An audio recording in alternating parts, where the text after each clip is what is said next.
Supplementary reader એનો પહેલા પાઠનો ફકરો કર્યો હતો. આજે ઓ જલેબીસવાળો રીડ 2 એનો એક કોમ્પ્રિહેન્શન કરીએ. એ પહેલાંય મેં તમને કરાવ્યો છે, પહેલા પાઠનો કરાવ્યો છે, પણ કોઈ અલગ ફકરો હતો. આ જલેબીવાળો કરાવ્યો છે એવો મને ખ્યાલ છે. આજે આપણે એક બીજો ફકરો એમાંથી કરીએ. રીડ 2 ઓ જલેબીસ પાઠ છે ને, એનો છોકરો ટ્યુશનની ફીના પૈસા આપ્યા હોય છે અને એ દિવસે એના સાહેબ ફી ઉઘરાવવાના હોય છે, આવ્યા નથી હોતા, એટલે જલેબી લઈને ખાઈ જાય છે અને પછી બીજે દિવસે એની જે સ્થિતિ થાય છે એના વિશેનું વર્ણન આમાં છે. એટલે આપણે પછી જ્યારે બીજે દિવસે સાહેબ આવે છે અને ફી ઉઘરાવે છે ત્યારે એની શું સ્થિતિ છે એ ફકરો લખવાનો છે. જો ચોપડી હોય તો પાના નંબર 8 ઉપર છે. એ મેં પહેલાં લખાયો તો એ જ હતો, પેલો જલેબી ખાઈ ગયો અને પૈસા વાપરી કાઢ્યા. હવે બીજે દાડે ટ્યુશનની ફીના પૈસા આપવાના હોય છે તો એ શું કરે છે, સ્કૂલ છોડીને જતો રહે છે, એ બધું વર્ણન આવે છે એ ફકરો. જેની પાસે ચોપડી હોય એને ચોપડીમાં જોઈને લખવાનું છે, નહીં તો હું લખવાનું છે, ખાલી જવાબો લખવાના નથી. સમજણ પડી? માસ્ટર ગુલામ મોહમ્મદ, ત્યાંથી લખવાનું છે આપણે. માસ્ટર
લખાઈ ગયું ને આટલું બધાને?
આટલો ફકરો છે, લખો બધા.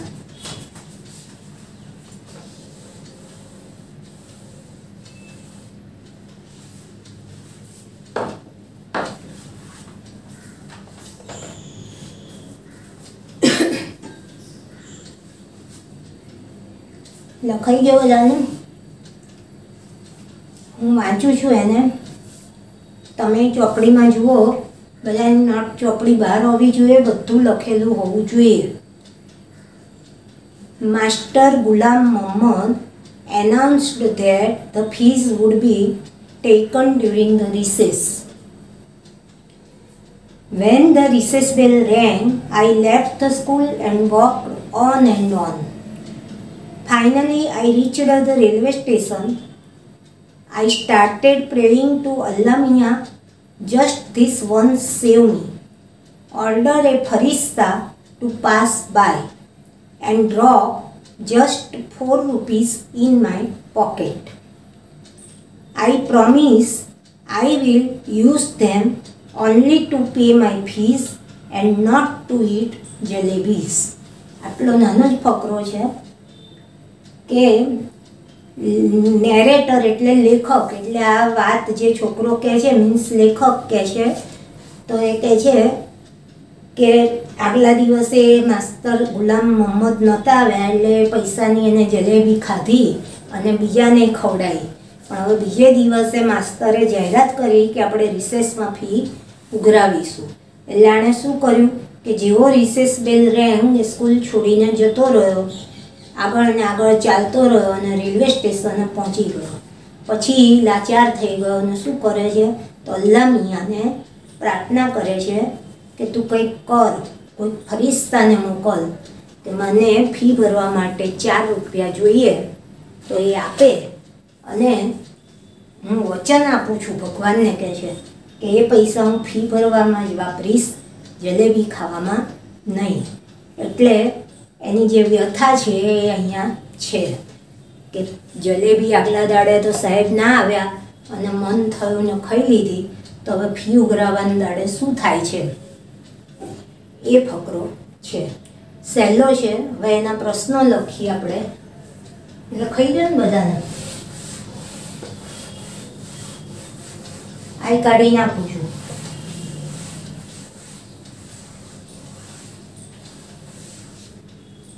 પ્રશ્ન લખો.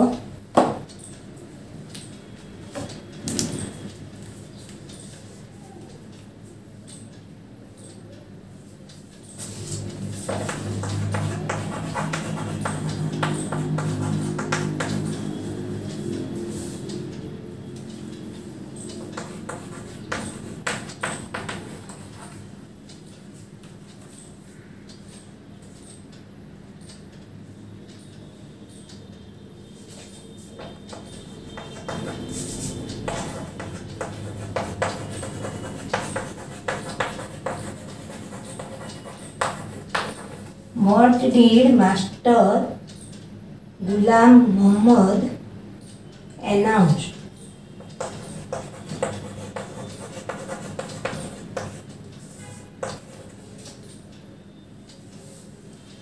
ગુલામમાં GULM છે કે GHULM? GHU છે ગુલામ. અહીંયા H કરવું પડશે.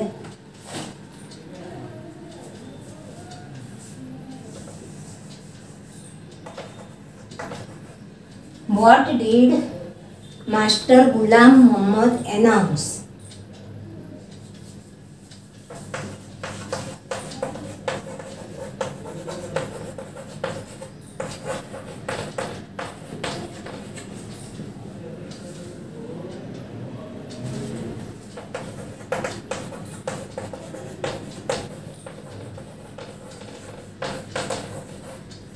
નેરેટર એટલે વર્ણન કરનાર.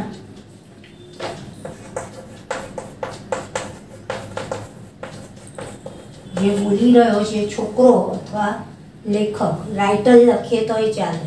How many rupees did the narrator want?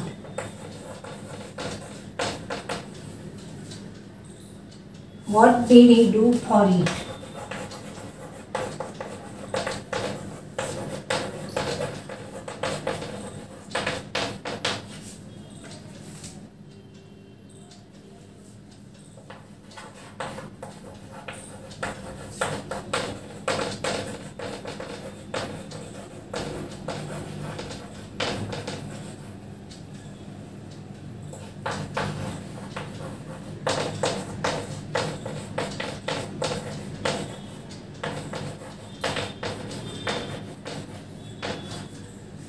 What did the narrator promise Allah Mia?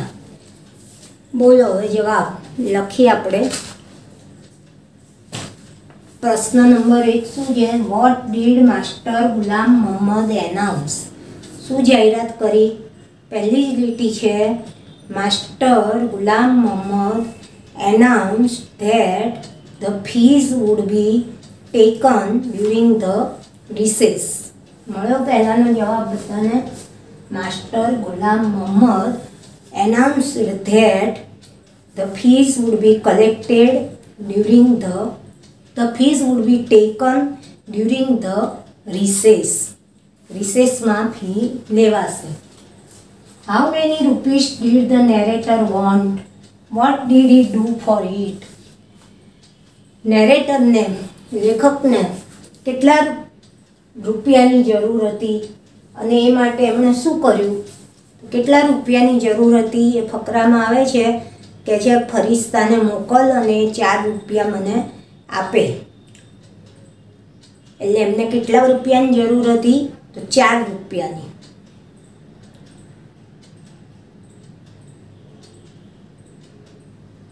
Order Farishta to pass by and drop just 4 rupees in my pocket. એટલે આપણે how many rupees did the narrator want? એટલે આમાં સીધું વાક્ય નથી આપ્યું, આપણે લખવો પડશે કે the narrator, પછી did છે એટલે wantનું શું થઈ જશે? wanted. the narrator, બીજો જવાબ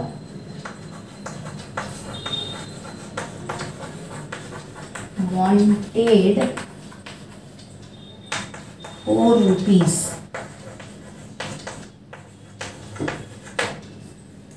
એને ફી ભરવા માટે 4 રૂપિયાની જરૂર હતી. What did he do for it? એ માટે એમને કર્યું શું?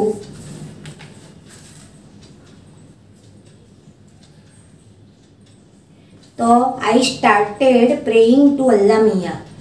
Just this one save me. Order a farishta to pass by and drop just 4 rupees in my pocket. આટલો જવાબ આવશે કે he prayed to Allah Mia. અને અલ્લાહ મિયાને એમને પ્રાર્થના શું કરી? એ ઇન્વર્ટેડ કોમામાં કે just this one save me.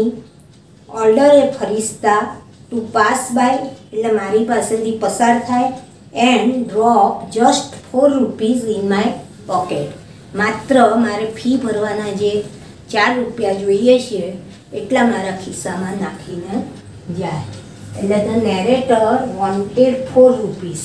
ને એના માટે એમણે શું કર્યું? What did he do for it? He prayed Allah મિયા.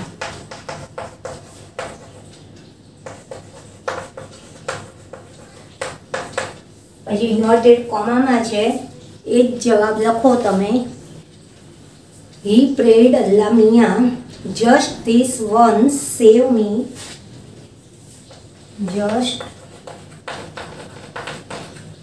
ફકરામાં છે જ વાક્ય જસ્ટ ધીસ વન્સ, માત્ર એક વાર. Just this once save me. Order a farishta to pass by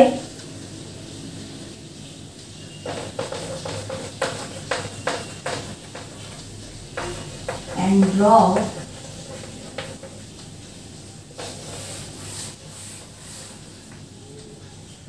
to pass by and drop just 4 rupees in my pocket.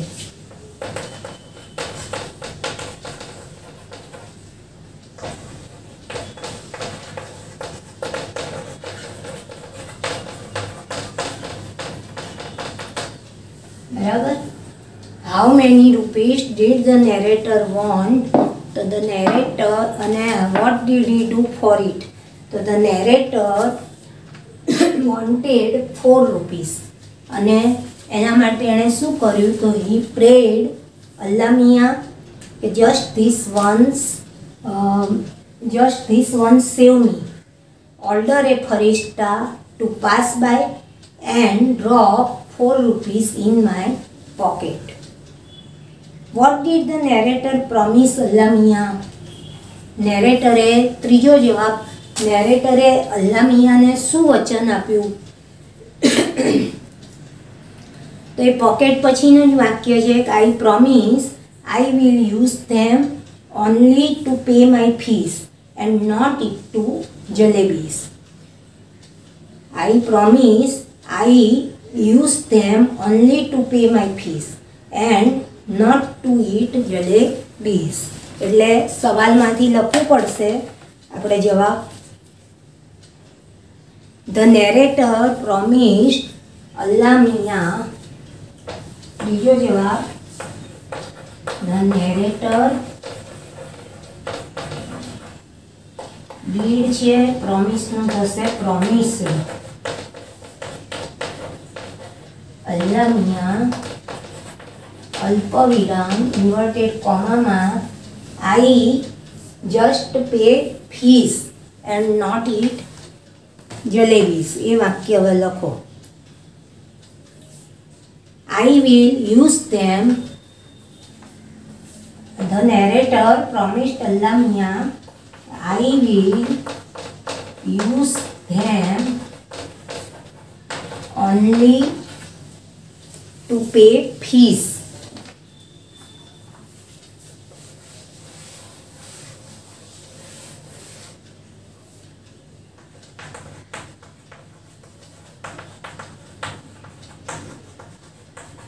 And not to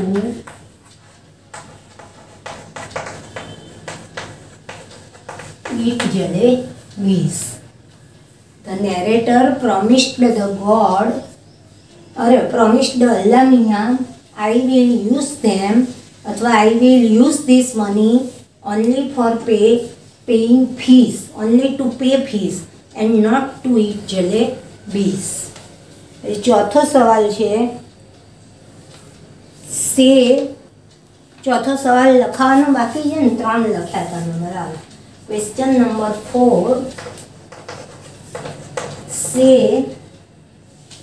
true और false.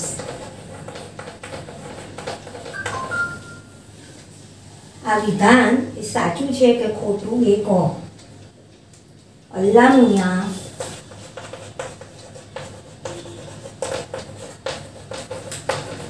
gave money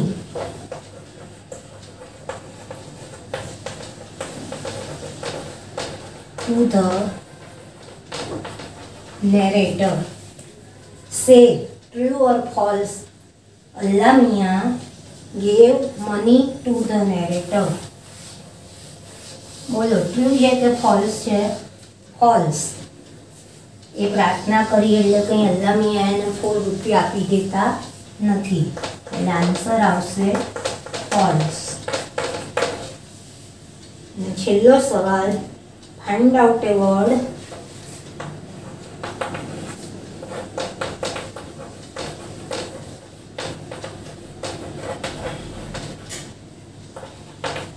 similar two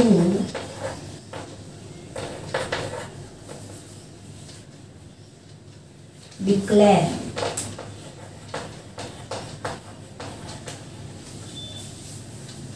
similar એટલે સમાન અર્થવાળો. ડિક્લેરનો સમાનાર્થી શબ્દ શોધો. આવે છે ફકરામાં ક્યાંય? હા, એનાઉન્સ્ડ. ડિક્લેર એટલે અહીંયા વર્તમાન કાળ છે એટલે ડિક્લેર મીન્સ એનાઉન્સ, જાહેરાત કરવી. એટલે પાંચમાનો આન્સર લખવાનો. ટૂંકમાં લખવું હોય તો ટુ ડિક્લેર, અરે ટુ એનાઉન્સ, અને લાંબુ લખવું હોય તો a word similar to declare is to announce. બરોબર, a word similar to declare is to announce અથવા ખાલી એનાઉન્સ. બે આપણે કર્યા સપ્લિમેન્ટરી રીડિંગના ફકરા. તમે તમારી પાસે ગ્રામર બુકનું હશે જેમાંથી ઘરે પ્રેક્ટિસ પુસ્તક મળે તો કરવી, ને એમાં વાંચીએ ફકરો બરાબર તો પ્રશ્નના જવાબ આવડી ગયા. ઓકે.